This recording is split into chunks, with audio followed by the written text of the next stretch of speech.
Welcome to Embargoed, intelligent talk about sanctions, export controls, and all things international trade.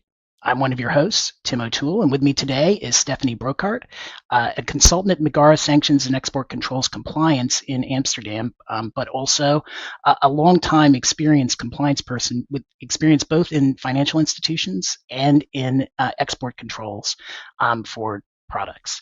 So, Stéphanie, welcome. Thanks for joining me. Thank you so much for having me. No, my pleasure. So today we're going to do a deep dive into the role of financial institutions in sanctions and export controls compliance. And I think we're going to start with sanctions compliance because that is traditionally what people think about with financial institutions and compliance. And then I think we'll probably turn to a discussion of where this is headed in light of the increasing use of export controls as kind of a sanctions tool. So why don't we start first things first, talking about the role of banks in sanctions compliance, and you should come at it, however you like, but I would, it would be helpful for us to hear about the role of banks in sanctions compliance from the EU side, also with an eye towards U.S. compliance as well, because I know that non-U.S. financial institutions have both of those things in mind. Yeah, definitely.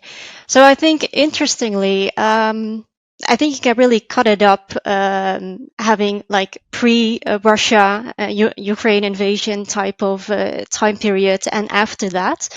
Because I think generally when we look at the time before the invasion, sanctions in banks was often a lot of like focused on screening really. So list-based sanctions, and of course, there has been some focus on the full embargoes from the US side of things.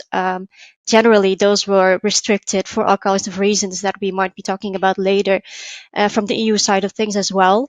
And so that was really the cutoff because, I mean, those fully embargoed countries were mostly just the type of countries that they wouldn't venture into.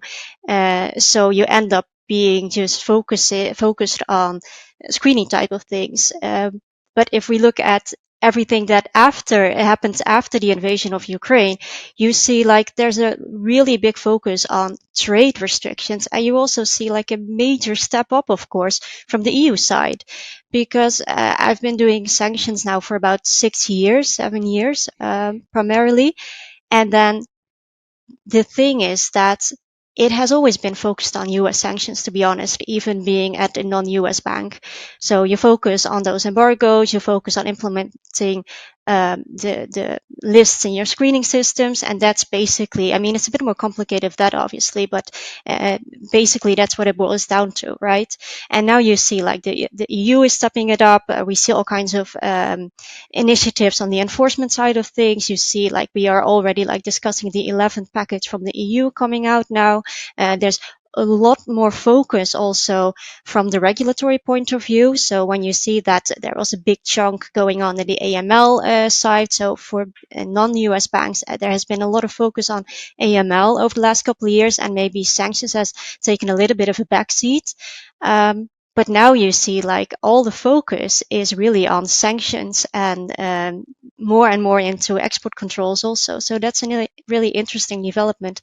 And I think also where you see the issue is that because sanctions has taken a backside a bit, there's not been a lot of focus on upgrading the knowledge and experience within banks on the sanctions and really the understanding like the vast complexities around sanctions. If you just have a policy where you implement screening and you basically don't do business in any of the fully embargoed countries, and you have a little bit of a leftover on the sectoral side of things. So I think that's an interesting development. Yeah, that's very interesting. So let's break that down a little bit. So it sounds like pre-invasion, from a financial institution perspective, the focus was often on U.S. sanctions. So it would be, people who were put on lists, which corresponds, I think, with EU sanctions compliance, because EU sanctions, for the EU countries and for the UK are almost entirely list-based, or at least were until the Russia sanctions program. So essentially, sanctions compliance focused on lists, and then the US has some embargoes as well, so focused on lists and maybe certain countries like say Iran, like say Cuba, maybe, which is kind of a hot button in the EU, but also Syria. So focused on countries, handful of countries, but mostly list-based compliance, and it's all sanctions. There's not really a lot of export control. Is that fair, kind of pre-Russia? Yeah, I would say so. I mean, of course, there's a lot of, other countries that are still subject to some type of sanctions, right? Also from the UN perspective, among others. So there is some focus, of course, on those type of restrictions, but primarily it's list based indeed, and it's not so difficult. Of course, there are some hurdles here and there on implementing those list based sanctions, so with 50% rule and all those kind of things, but generally it boils down to that. Yeah. And what about, say, some of the sanctions in the Iran program from the U.S. side, and I know now from the Russia side, involve things like SWIFT bans. So, the SWIFT system, financial system for communicating between various financial institutions. Can you talk a little bit about how that would have played a role in compliance pre-Russia, and then we'll talk about post-Russia? Yeah. So in a sense, it isn't that. Of course, for Iran, it was an issue. I think Iran is a little bit of an exemption in a sense that a lot of European companies had business in Iran, right? And then we had the JCPOA happening, and then some European companies ventured back into Iran. And then the US came up with this super aggressive secondary sanctions, where they even had the clauses of having sanctions on foreign financial institutions that would facilitate significant transactions with Iran, especially in the metal sector, oil and gas, right? So the kind of incentive of still doing and continuing business with Iran, even during or after the JCPOA, because the EU was still in the JCPOA, was basically really cut off by this aggressive use of secondary sanctions by the US. At the end of the day, there's this interesting discussion about how the overuse of sanctions, right, by the US is really, yeah, like taking away the might of the dollar, right, as a reserve currency, as a trade currency. But still, we are nowhere there that any globally operating organized or a bank can afford to be cut off from US dollar funding or US dollar transactions processing. So in that sense, it remains just a tricky thing, even though the EU updated its EU blocking regulations. It was not enough to basically counter that threat of secondary sanctions. So that's why, in the end of the day, non-US banks couldn't do anything else but to just continue their policy on basically not doing anything with Iran. So that's basically where you end up in that situation where you just continue with a full ban on doing anything from the Iran or any of the other embargoed countries. Well, that's a really great point, and it sounds like Iran kind of is a good case study for this because it's one where the U.S. had what you're very correctly calling a super aggressive secondary sanctions policy, a super aggressive sanctions policy in general, particularly compared to the EU and the UK, which really have not traditionally done anything like the U.S. sanctions program in Iran. Is it fair to say that the U.S. dollar policy was essentially driving the whole compliance program, or did you have different procedures in your observation whenever someone was using dollars as opposed to using euros or using pounds or using RMB? Like, how did that work? Was there like one policy for dollars and one policy for everything else, or was just the dollar policy used for everything because the dollar the risks were that if you didn't use that one policy for everything, you might have a bad transaction involving dollars and get into some serious trouble?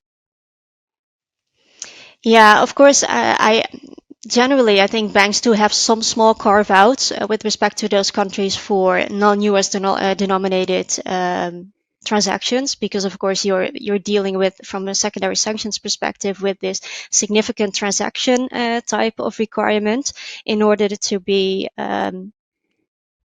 put on like the blacklist from a secondary sanction point of view. So yeah, anything, there were some small carve outs here and there where non-US banks just still process some stuff related to those countries within the boundaries of all applicable laws and regulations, with a very, very strong requirement of excluding any or any dollar or US involvement, right? US policy or persons, US dollars, basically.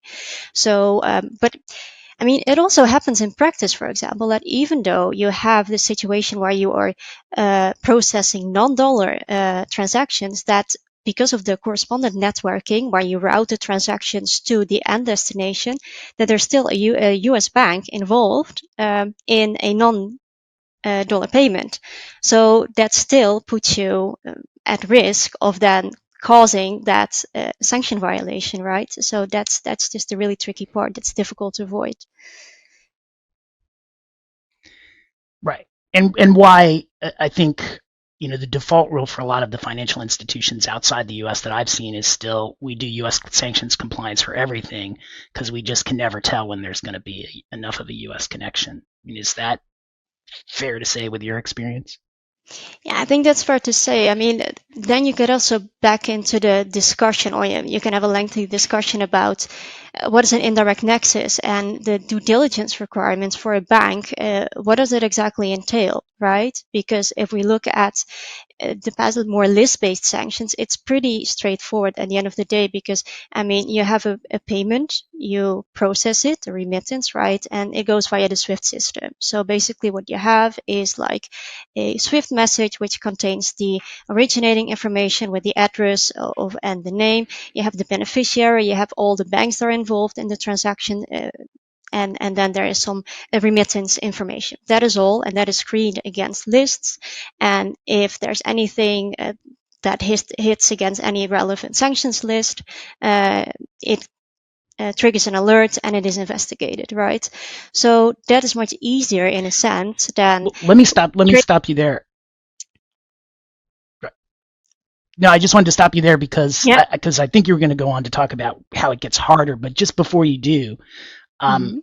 with the list-based sanctions, so we're probably talking about a huge amount of volume coming through the bank. And so, were there issues with respect to you get so many hits a day because, if you set your screening too tight, you'll miss actual matches because there'll be a misspelling. So you're going to set it looser so that you'll catch more, it'll be fuzzy. So you'll catch more things that aren't hits. I mean, can you just describe kind of some of the challenges with separating the true hits from the false hits, given the volume of transactions that would pass through a financial institution in any given day? Yeah, I mean, it's incredibly tricky, of course. You can imagine. We also know that the amount of entities or parties that are being added to the sanctions list over the past couple of years has like skyrocketed, right? So indeed the amount of alerts is picking up. And so I think most banks these days have these kind of teams that are basically full-time in the business of writing algorithms, doing assessments on whitelisting, tweaking the fuzzy logic that they apply. If it is too high, too low, they run test cases on that. And they try to check with governments or regulators, because that's a tricky part of it, of course. Is your regulator going to be happy with what you are going to then, how you calibrate your machines? Right? Because if you look at the information on sanctions lists, it's not often always, you cannot always declassify the alerts because there's often a lack of information. So what are you going to do with those type of alerts that you cannot process? Then you basically have to reject, but also causes all kinds of other issues. So that remains just a really tricky element of it. And of course, I mean, the 50% rule makes this extremely difficult. Exactly. I mean, because that's the thing about the U.S. sanction side, and now it's spread over to the EU and the UK. You can't count on the list, which does make it a lot harder, especially given the sort of volume. One more question on the screening. I mean, how about using AI? Has AI helped, or is it just too big a job and you just need a human involved? I think that is picking up more and more. I think AI must be the solution to this because, from the EU perspective, we also have to deal with the control element, right, on top of the 50% ownership perspective. So that makes it even more difficult. And we, of course, at banks, you do have strict requirements for identifying ownership and control for your own clients, but you're also expect to catch outgoing transactions, right? Or ingoing, as in any case, the client of your client. So the only reason to catch those is basically you make use of these type, what we call enhancement lists, right? There's parties in the market who basically constantly pull data out of global enterprise data management systems that are issued by governments to try to identify the parties that might be affected by 50% rules or ownership and control. So that's the only way to manage this as a bank. You rely on these kind of list providers that provide you these kind of enhancement lists. And then there's even, That's the Dutch great. And government. So the Dutch government, for example, even wants to lower the 50% threshold to 25%. So imagine the additional workload that would come out of right. that. Right, and I cut you off before, but I mean, this is just list-based. So we've now just been talking about the challenges where there is someone on a list, and the role of the financial institution is just to try and catch that person, and through screening, or potentially having to catch that person or company through the use of the 50% rule. And it's very challenging, but these are just probably the least challenging sorts of sanctions to comply with. I cut you off before, and I think you were going to talk about. Okay, so now we have all sorts of other types of considerations that we have to look at beyond lists in the EU. Now, we've had a little of that in the States because of the embargoes and other types of programs that we've had for a number of years, but post-Russia, it looks like the EU is moving towards lots of other things about the transactions that the banks are supposed to look for. Can you talk a little bit about that? Yeah, sure. To me, it is still a bit. It's the kind of thing that we have these trade sanctions in place, right, all of a sudden, and they are very creative. They are real. We are trying to target really the ones that we want to target, and we want to try to leave alone those that are not to blame for the entire invasion, right? So the idea of regulators is, they thought long and hard about this, but it makes it so complicated, especially for banks, because of the volumes that we are talking about, that almost, if you think about it, takes so much time for a bank to really dig into the requirements for these kind of transactions that they're not equipped for it, I think, in a sense. I think that is fair to say because, the rules are extremely complex. And when you look at international transactions, you can also not say as a bank, I'm only going to see what sanctions apply in my own jurisdictions. Because, for example, if you're dealing with a transaction that involves a UK bank, for example, or a UK client, you also have to look at the UK regulations, because, for example, if you're going to send a payment that originates from a bank that is sanctioned under UK law but not under EU law, your UK correspondent is not going to be happy with you if you're going to send payments that originate from a sanctioned bank, even though it's not sanctioned in your jurisdiction. So you have to understand the magnitude of all these different sanctions regulations in all these different jurisdictions, and the volume is massive, right? Because especially in Europe, you have to just, especially in the beginning of the war, there was just a lot of business with Russia. Simply, there were a lot of, in the Netherlands, for example, a lot of clients who had dealings or business with Russia. So the volumes were high and complexity was high, and you kept getting all these different packages, and you're still required to, as a bank, expected you to also assess trade transactions or restrictions. But the only information you have is payments, right? Like as we just discussed, you have Yep. addresses, beneficiary, payment reference. You don't have anything else basically to assess. So they have to request that from the client Yeah, or not, or what is enough. Right. I mean, and just to kind of make this more concrete, so someone in the Netherlands has a transaction involving Russia that involves, say, one of the items where the harmonized tariff code now imposes a licensing requirement due to one of the packages of sanctions. It didn't Mm-hmm. previously, it does now. The banks, to comply with sanctions, the bank is going to not only have to figure out, well, who are the parties involved, what what jurisdictions do they come from, right? So your example Yeah. was you've got a UK person and a UK bank involved, so now you've got Mm-hmm. UK. Let's say it's dollars, but a UK bank involved as well. So you've got UK, US, EU sanctions, and then you've got to figure out, with respect to the underlying transaction, are we financing a transaction that involves trade with Russia that is allowed or not allowed? Because some products require licenses, other products don't. So there's no restriction on that sort of trade with Russia. And now the bank has to figure out, given the multiple jurisdictions, how does the law apply to this underlying transaction, and can we finance? I mean, are banks equipped to do that? I guess is, and if not, like, what are they doing to catch up? Yeah, I mean, it's a really good question, right? I mean, can you catch up? It's just, I mean, you have to train people. And these are the kind of, I mean, when you are on the corporate side, you have the comfort in a sense that you only have a couple of dealings, so you can focus on your own business and you just hire a good lawyer who's going to help you assess the applicable laws, regulations. But for the bank, I mean, you keep getting loads and loads of transactions and you have to deal with people who are not very experienced, because I mean you cannot use your most senior people because they are too busy with basically running the sanctions program for the entire bank. So you're going to have like KYC analysts assessing these kind of transactions. So that's how you quite quickly end up with overcompliance and de-risking because it becomes too tricky.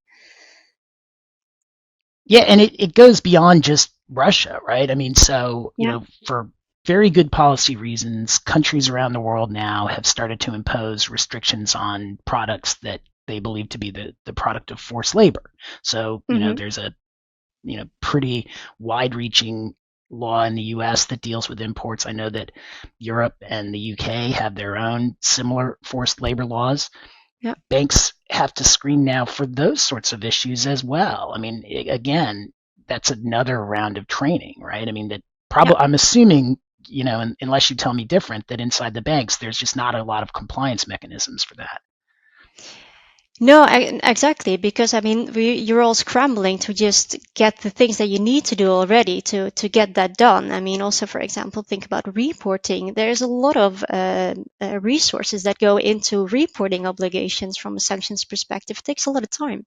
So those are the kind of things. I mean, it just adds up, and you have to just think about your next step, what is coming at us. This import stuff is new again, of course. But yeah, it's coming. And yeah, you just hope to be prepared as a bank and to do some risk assessment and see where your risks lie. But it remains tricky, yeah, for sure.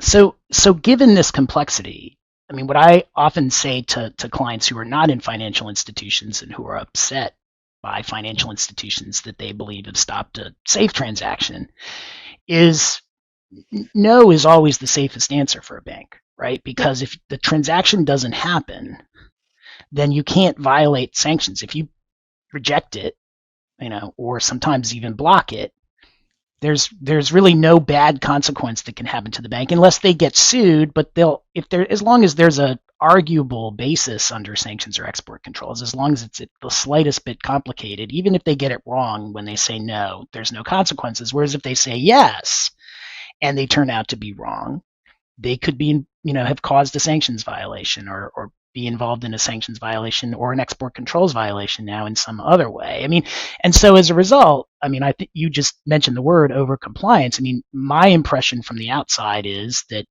banks respond to these very sensible incentives by saying no in a lot more cases than where they actually know that the correct answer is no. Is that your impression? Yes, and I think that boils down to the fact that two things. I think one of them is, as we said in the beginning, sanctions has not been a big priority. So there's always a couple of really good people within the bank who have a strong background in sanctions, but it's not big, those kind of departments, as you compare it to AML, because AML has a lot of people that are really like real experts, big time experts on the AML side, but less so on the sanctions side. And on the other hand, because sanctions is naturally being sits within the AML department, which is a separate discussion that you could have. It sits within the AML framework. And from an AML perspective, the big question is always also from a regulatory point of view, what is enough due diligence? How much do I need to know about a transaction, about a client, for it to be sufficient for the regulator to be happy with me? Because it's not always about violations happen, right? But they get you because your due diligence was not sufficient. And if the client cannot provide enough information, or you don't have the knowledge in-house to really understand these super complex laws and regulations, and often, as you also know, there's a lot of interpretation issues, especially also on the humanitarian. There's a lot of issues that are just not clear or complex or connected to export controls, where there's also limited knowledge on within the banking world, basically. Then I think you quickly end up with a discussion like, yeah, we don't understand, we don't really know what the requirements are, so yeah, let's be on the safe side and not never mind, we're not going to do it. At the end of the day, you also spend a lot of resources. It's expensive, these type of enhanced due diligence requirements that come from the AML side of things. So you'll have to do a continuous review, and you're going to apply enhanced monitoring on the transaction monitoring side. So it just costs a bank a loads of money to process these type of transactions. And I mean, they could maybe increase the cost of these kind of transactions, but that is always a little bit of a tricky discussion as well. Are you going to increase the cost for clients, also from the AML side, of course, for clients that are higher risk, that as a bank costs you more to maintain, simply because they operate in a high risk sector?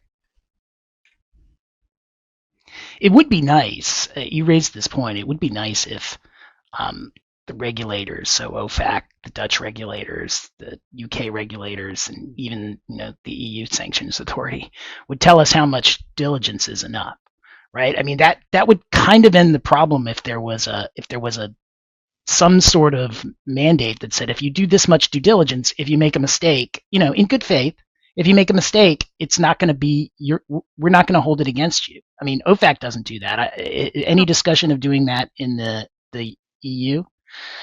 No, not No. as far as I know. I And mean, so, I mean, no, go ahead. yeah, it's clearly a really big concern indeed. I wish there would have been more clear guidelines in that sense, and also maybe it's not always clear also what can be asked, but I think it just requires a lot more cooperation between these kind of parties to really get it done. I mean, for example, within the bank, there's also issues, for example, on the payment side. So imagine you jump through a million hoops, and you decide as a bank that we do want to do this transaction with an embargoed countries. Then maybe you're going to end up with a transaction that involves hawala banking is somewhere down the chain, right? Because at the end of the day, if you want to get some funds in and out of an embargoed country, Syria, for example, is a good example with the earthquake going on. A lot of those kind of funds eventually went through hawala. Then, at that point, the bank would say, but hold on, under Dutch laws and regulations, hawala is illegal. So even though it is not illegal in Syria, it's illegal in Dutch law, so probably we shouldn't do that. And also now that the NGO, the client who wants to do this kind of stuff, now told us that they are in the business of hawala banking, or they use hawala banking, can we still keep this client as a client, or do we need to offboard over that? So there's this kind of relationship where you, on the one hand, ask lots and lots of detailed information from the client, which the client is then hesitant to provide to you. And by the end, you have to assess that kind of information as a bank, and it turns out that it is scary stuff from the bank's point of view. Then what are you going to do, right? Right.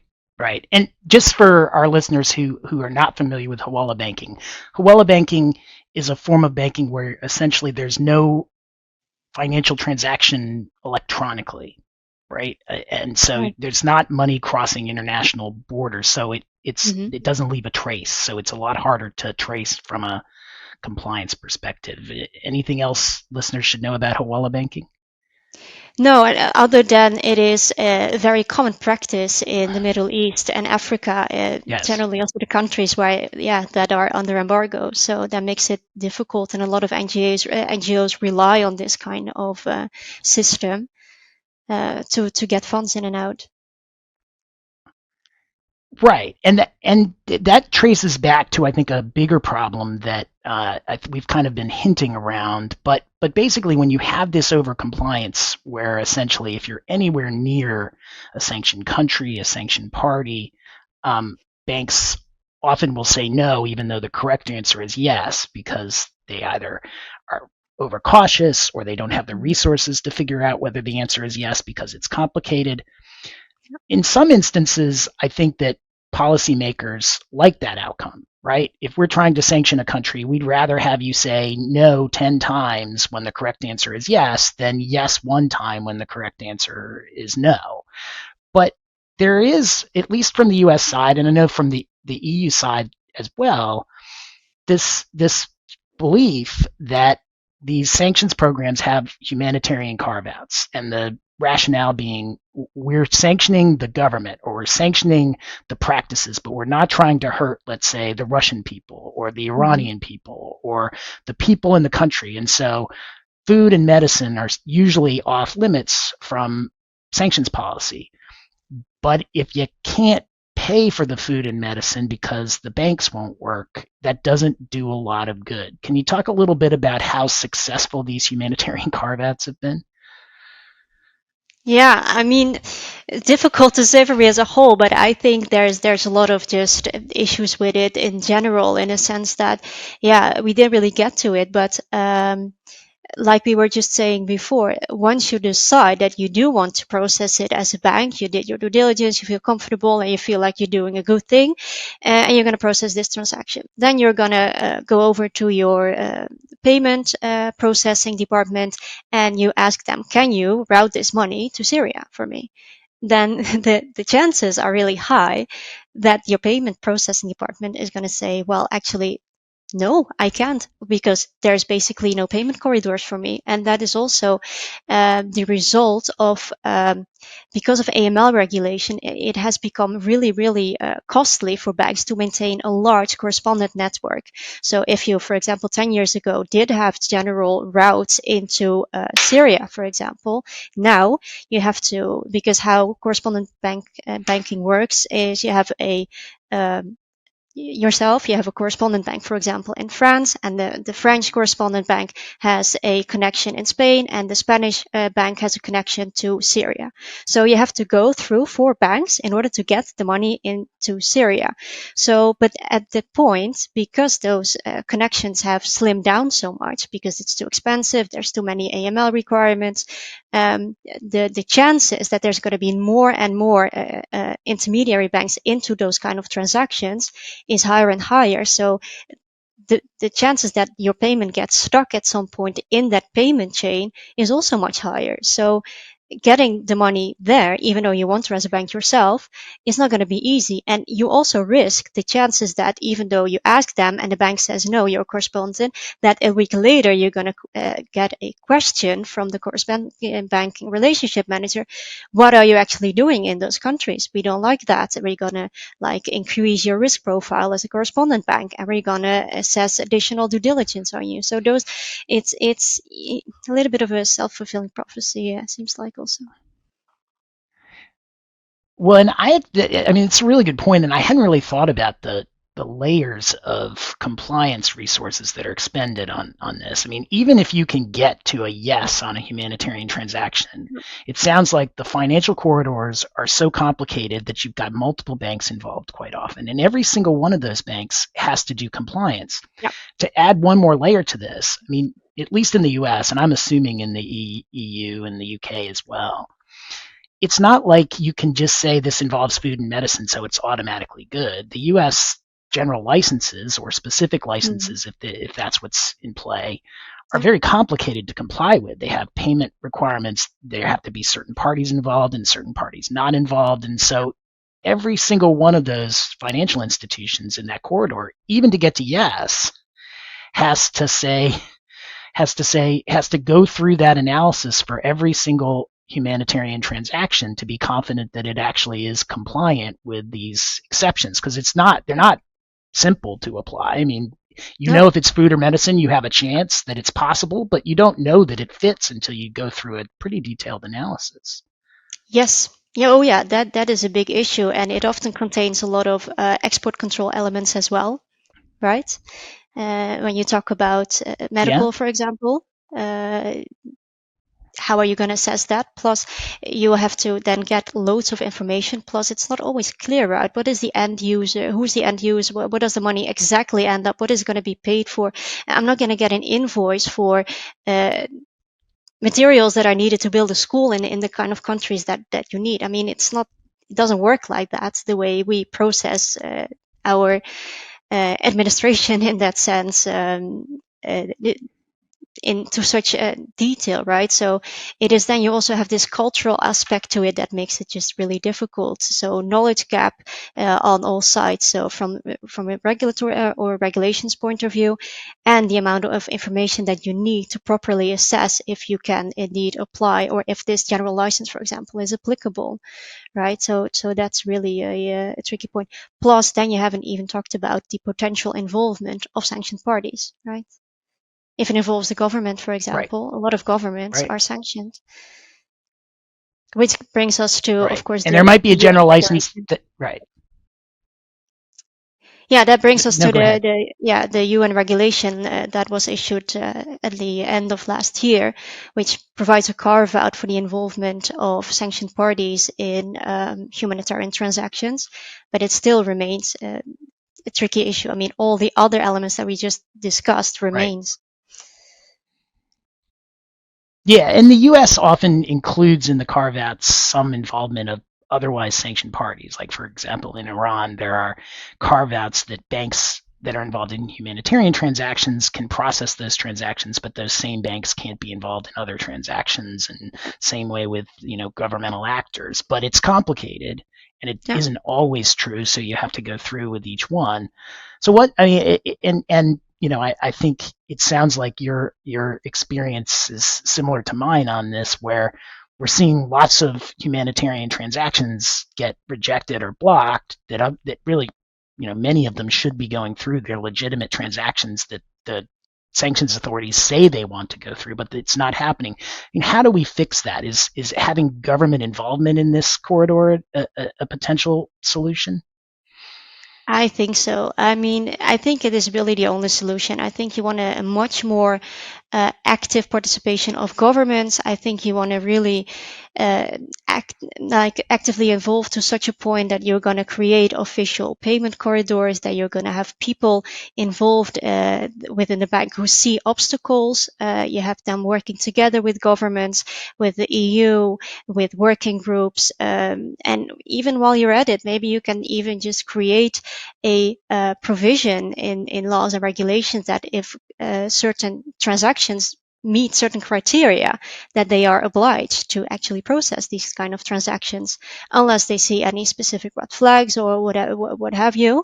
But that you really improve transparency, you improve the cooperation between the government and the banks and the NGOs, of course, that are involved, and you create payment corridors. I think that's the only way to solve this issue.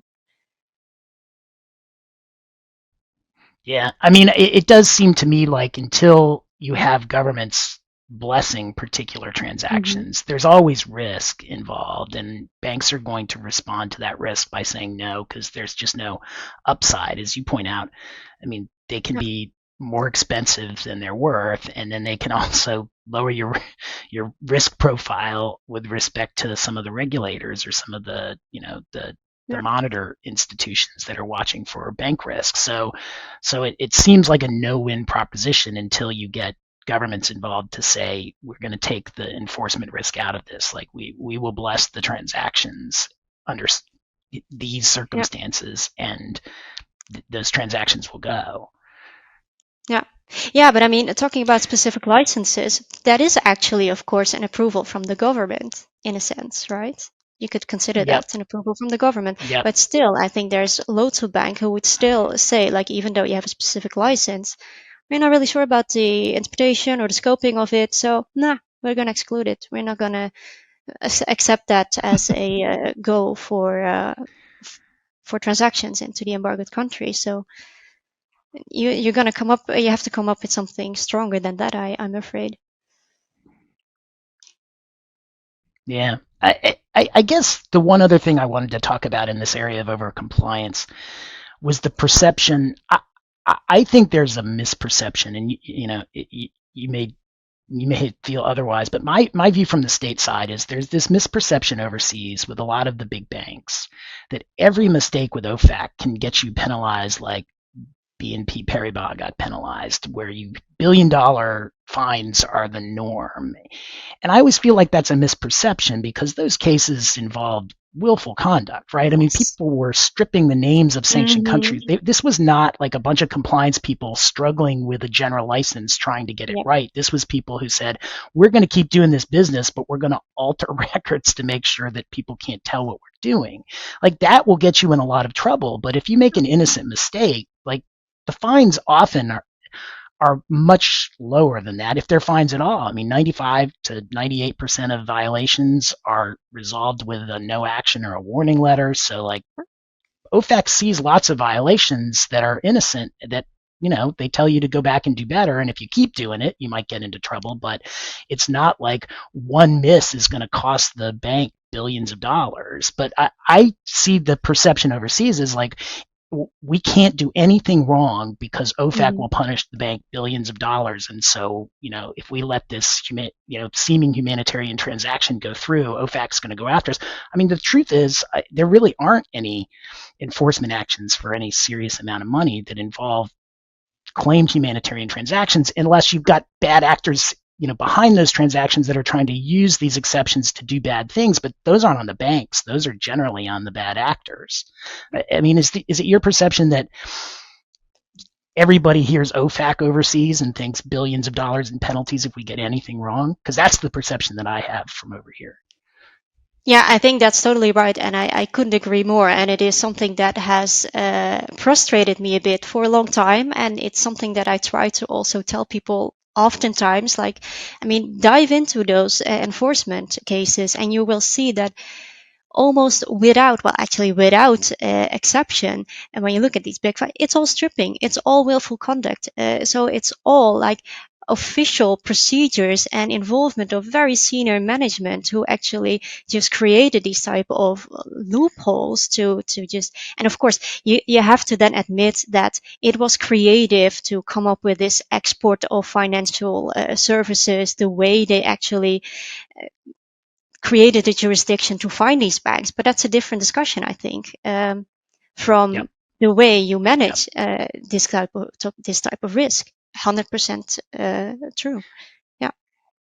Yeah, I mean, some of those cases, when you dig down deep, I mean, there are memos to senior management that say, hey, this is a problem. And then there are, I mean, at least in the reports that come out, they'll say that senior management's response was to say, these countries are too big.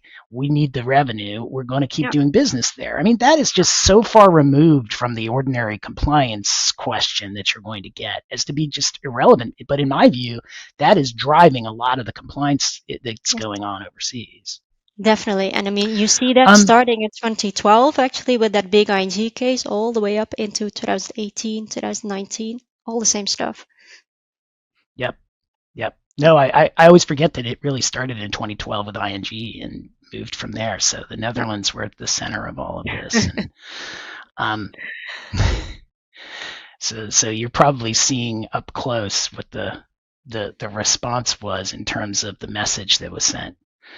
So I think, we've talked a lot about kind of the way things are and the way things are changing with respect to Russia. I mean, are you seeing banks really change their compliance approach now that, you can't just focus on screening, but you really got to go deeper? Are they adding to their due diligence departments? Are they adding to their compliance departments? I mean, what has been the response to this stuff getting even more complicated and more labor intensive?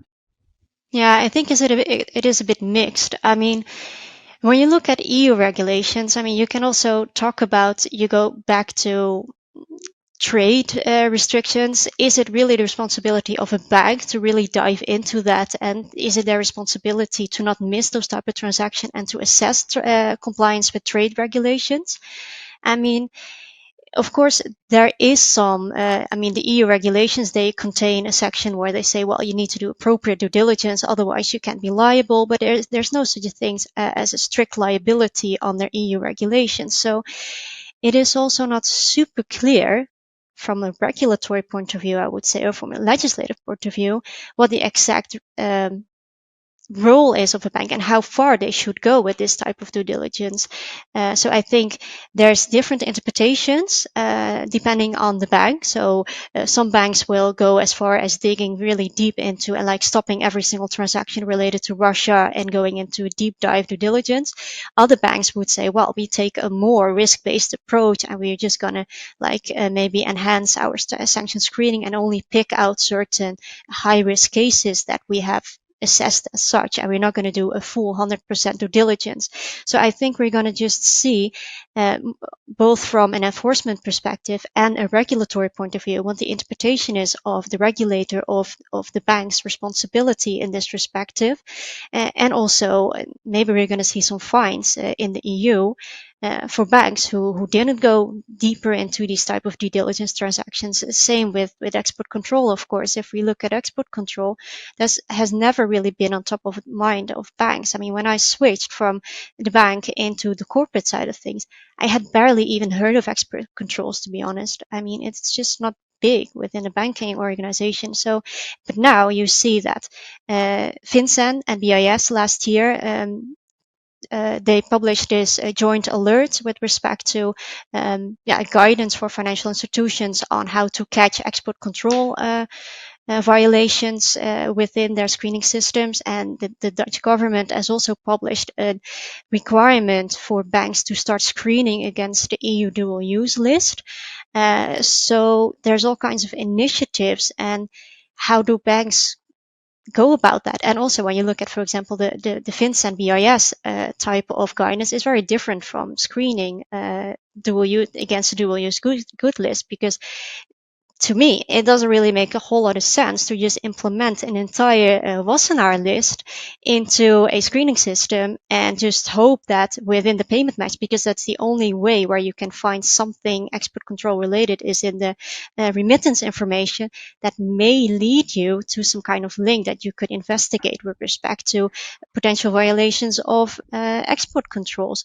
So yeah, I mean, then it makes more sense the way BIS and FinCEN go about it is more like on the due diligence side. Are you going to see red flags with respect to end use? What are you seeing in your transaction monitor, for example? Because circumvention evasion is big at the moment, right? There's big focus on this circumvention evasion, and the only reason I think banks can play a role in this is through customer due diligence and also transaction monitoring, because in the transaction monitoring side of things, you look at like traditionally from an anti-money laundering point of view at scenarios where you for example see increases in certain flows in and out of a certain country, and that can be useful in then investigating further where those flows are coming from, right? Where do they go? What are the underlying business activities that increase this uptick in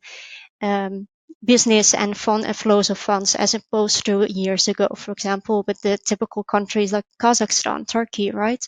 So that's a more useful tool, I would think, than just dual use. But to my perception, is also kind of an indication that regulators are also not really sure how to really deal with this in the end of the day, I think. And then there is, of course, the discussion that the EU side of things, I mean, export control from an EU perspective is still a whole lot more simple than it is from the US perspective, right? Because we don't have to deal with Right. country lists of entity lists or license exceptions or that kind of stuff. No, I mean, having a financial institution deal with U.S. export controls is extraordinarily complex. I mean, that's because, and it also reaches, as you point out, beyond just Russia, right? Because U.S. export controls apply under U.S. law. At least U.S. takes the position they apply that to any U.S. origin good for export, re-export, or transfer. So basically forever, as long as that good exists. And to have banks get into that compliance process is going to be very difficult. Maybe you can do a red flags approach, but you're not going to, I mean, if you ever want the financial system to move for business, if a bank is sitting there trying to figure out whether or not this product can go to this country and whether or not there might be a license exception applicable if it, if a license is required, I mean, you'd need basically a team of BIS people at every single financial institution in the world to be able to accomplish that, and it still would be very slow. So I mean, you can take, of course, a risk-based approach still. Yeah, I mean, you can, for example, identify certain sectors within your client base that are sensitive to export control violation and just ask them, hey, do you actually have export control program in place? Those kind of questions, right, on the due diligence side, that you could do. Yeah, and I think when I talk about this with clients, it's always comes back to, like, there's no right answer. So essentially the right answer comes down to, at least from the US side, if a regulator knocks on the door and says this was a bad transaction, what did you do to try and prevent it because your financial institution was involved, you've got to be able to come back with something that's defensible. You've got to look and actually, in good faith, have tried to catch this. And if something got through, you'll be okay. Whereas if you come back and say, well, we just can't figure out U.S. export controls, so we've decided to ignore them, or we're just trying to get the transactions through, and if it turns out some of them are bad, that just comes down to a cost of doing business, you'll be in trouble. I mean, you just have to have a defensible answer when they come knocking, and it can't be like, we don't try, or yeah, we knew about this but we did it anyway. It has to be something a lot better than that. Yeah, I think in the end that's what it all boils down to, right? You need a good story. Yep. So last word, what's the future going to look like in EU financial institution sanctions and export control compliance? I think they'll have to just significantly ramp up their sanctions expertise, and then we're going to see just more focus. I hope less over compliance, because everything that you don't know is scary, is what I tend to say. So, I mean, maybe when they start like building up their experience, I hope that they're also going to feel more comfortable about processing transactions that are actually allowed. That they focus on the actual real risk, I think that's really overlapping. Everything is scared approach. I think that's really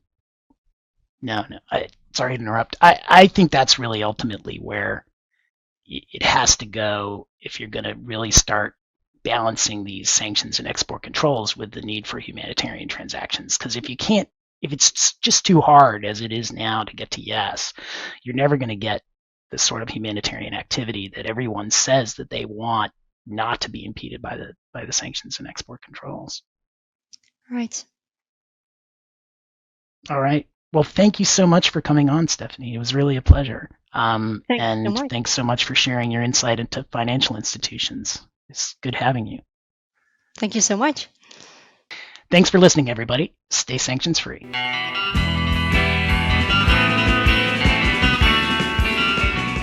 Produced by Heartcast Media.